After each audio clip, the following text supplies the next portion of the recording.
This is a Sunnah too. This is a Sunnah too. This is a Sunnah too. Alhamdulillahi Rabbil Alameen wassalatu wassalamu ala Sayyidil Mursaleen amma ba'd fa'udhu billahi minash shaytanir rajim bismillahir rahmanir rahim As-salatu wassalamu alayka ya Rasulallah wa ala alika wa ashabika ya Habiballah As-salatu wassalamu alayka ya Nabiyallah wa ala alika wa ashabika ya Nurallah. Welcome dear viewers to another episode of our program. This is a Sunnah too. Inshallah, just like the previous episodes, we'll hear about a Sunnah which unfortunately is discarded. In fact, it would not be wrong to say many people are not aware that this is a Sunnah. There are so many Sunnah which we know of, and there are other Sunnah which are related to the character, the mannerism, the qualities of Rasulullah sallallahu alaihi wa alihi wasallam, his attributes, and we are far away from them, unfortunately. So this program, this is the intention that we have brought it with, to highlight, to revive even those Sunnah. We can learn about them and inshallah implement them in our lives. Now this particular Sunnah that we're going to speak about today, very azim, very great, and it needs to be revived. If we want our societies to flourish, to prosper, we want peace and harmony in our societies, this is very, very important. Which Sunnah am I referring to? The Sunnah of reconciling, reconciliation. This is a big problem today, that when people fall out, and at times over trivial matters of insignificance, for the rest of their lives, they don't talk to each other. They cut off ties, they sever relations, their kids don't talk to each other, they relocate, they move away from that city, they don't want to see each other, they don't want to be in the same room as each other, they don't want anyone else praising the other. Allahu Akbar Kabira. And unfortunately, when all of this is going on, where are those intelligent people that we need? Where are those wise people that we need to step in and say, look, this is the dunya, you'll have fallings out, you will not meet eye to eye in every situation. But if that situation occurs and you're in such a predicament, then think of the deen, think of the greater good, think of what will benefit the Muslims. Don't start going to war with each other, don't start fighting with each other, and then that fight normally continues for generations upon generations. In fact, if we cut off relations, then it may be the case that the next generation don't even know that you are related. And it happens as well.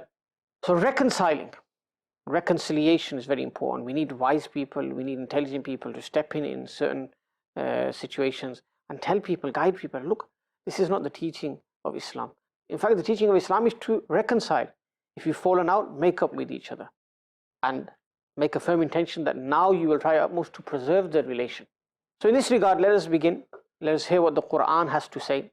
First of all, Allah subhanahu wa ta'ala, our creator, our sustainer, Jalla Jalaluhu, states in Para 5, Surah Nisa, verse 114. Bismillahir Rahmanir Rahim. لا خير في كثير من نجواهم إلا من أمر بصدقة أو معروف أو إصلاح بين الناس ومن يفعل ذلك ابتغاء مرضات الله فسوف نؤتيه أجرا عظيما. Translation: there is no goodness in the majority of their consultations, except the one who commands giving sadaqah, or speaking good, or reconciling between people. And the one who does that, seeking the pleasure of Allah subhanahu wa ta'ala, so soon we will grant him a great reward. So in this verse, Allah Jalla wa Ala speaks about acts which are pleasing to him, which have goodness within them. What are those acts? Commanding people to give sadaqah, commanding people to speak good. And what was the third thing? Oh, islahim bayna nas, or commanding people to reconcile. People have fallen out, reconciling between them.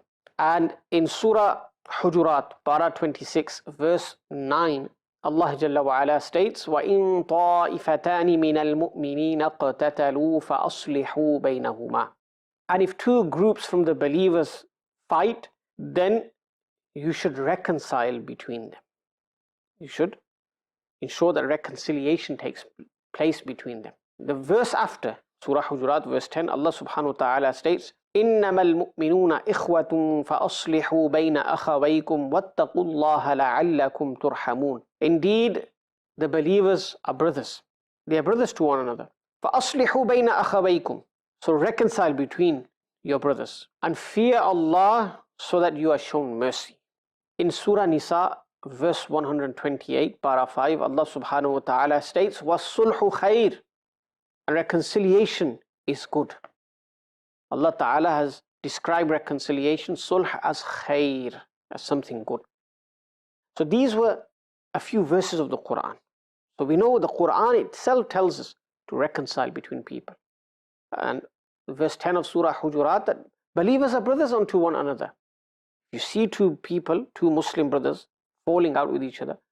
They don't meet eye to eye, they've severed their relations. Then Allah Ta'ala says, فَأَصْلِحُوا بَيْنَ أَخَوَيْكُمْ. You should reconcile between the two brothers. And what are we doing? Are we doing what the Quran tells us, or are we doing the opposite? Some people, ma'azana, in this situation, instead of trying to solve the problem, they make it worse. They'll go to one of the brothers and say, you're right for doing what you did. You're right for severing your relation with him. You know, you're better than him. You're bigger than him. You're greater than him.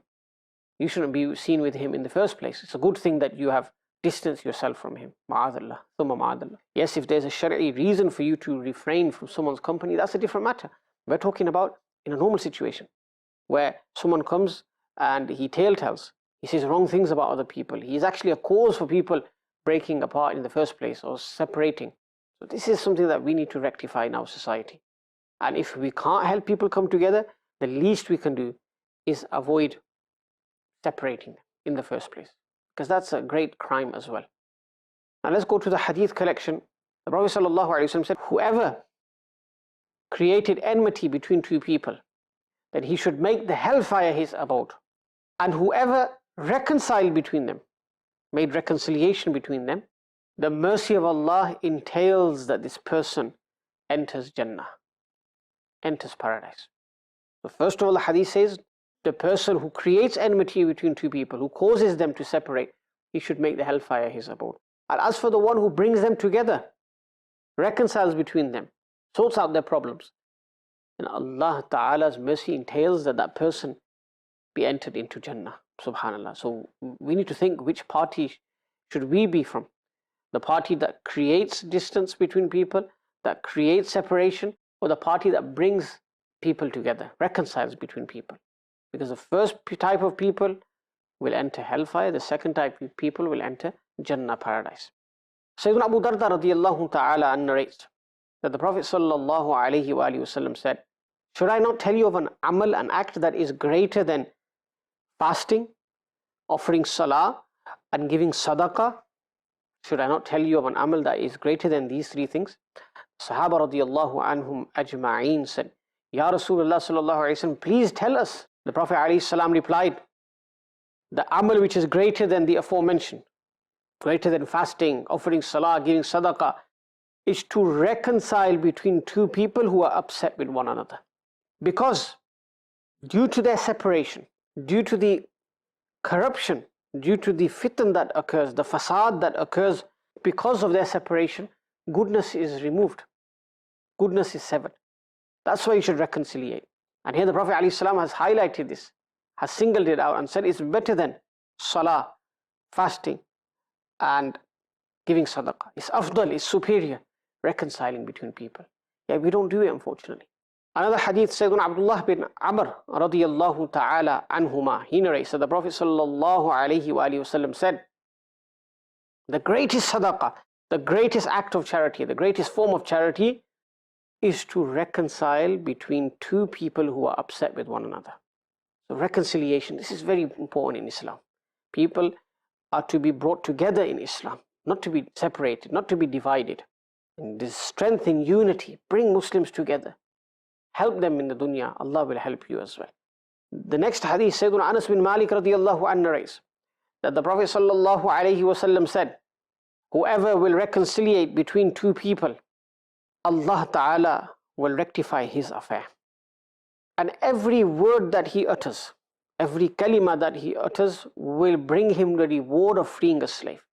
And when he returns after reconciling between the two parties, he will return in a state that his previous sins will have been forgiven. Allahu Akbar. There's only goodness in reconciling between people. What does the hadith state? Here again, listen again, Allah will rectify his matter if he reconciliates between two people, reconciles two people. Allah Ta'ala will grant him the reward of freeing a slave for every kalima he speaks in this process. And then lastly, we were told that he will return having his previous sins forgiven. Allahu Akbar Kabira. And this is an act that was praised in the previous scriptures as well. Before moving on to the amal of Rasulullah, the practice of Rasulullah sallallahu alaihi wasallam, Thawr bin Yazid states that he read in the Tawrat Sharif, it's a previous scripture given to Musa alayhi salam, the one who reconciles between two people who have fallen out, that person is from the distinguished people of Allah subhanahu wa ta'ala, the exclusive people of Allah subhanahu wa ta'ala. Now it's up to us. Do we want to be from the exclusive people or not? And the way to do that, the way to achieve that, we reconcile between people. Now the seerah of the Prophet sallallahu alaihi wasallam, subhanallah, is filled with such incidents. I'll mention one. There was a Jewish person, Mirshas bin Qais, and he once walked past the gathering of the believers. And in that gathering there were two tribes of the Ansar, the Aus and the Khazraj. And they were speaking to one another with affection, with great affection. And prior to Islam, that wasn't the case. They had a lot of wars going on between them. And when this Jewish person saw that now they're getting along very well, they're speaking to each other in an affectionate manner, this didn't please him. He wasn't pleased with this fact. So he said to a young Jewish person, he said, go and remind them of their previous battles, the wars that would take place. I want you to go and do that so that they fall out again. They start fighting again. So that young Jewish person did as he was told. He went and he began reminding them of their previous wars, their battles. And he recited some qasaid, some odes in this regard as well, which had reference to those previous battles. When the Ansar heard this, they remembered the previous wars and they began to fight one another again. And it was close that blood was going to be shed. And that's when the Prophet ﷺ came at this very particular moment when this incident was taking place. And he said, do you do the acts of ignorance? You're doing the acts of ignorance. Even though I am amongst you, the Prophet ﷺ is telling them, I'm amongst you and you're carrying out acts of ignorance that you would do before. And when they heard this, they threw down their weapons, they laid down their weapons. And whilst crying, they began to embrace one another. What do we learn from this?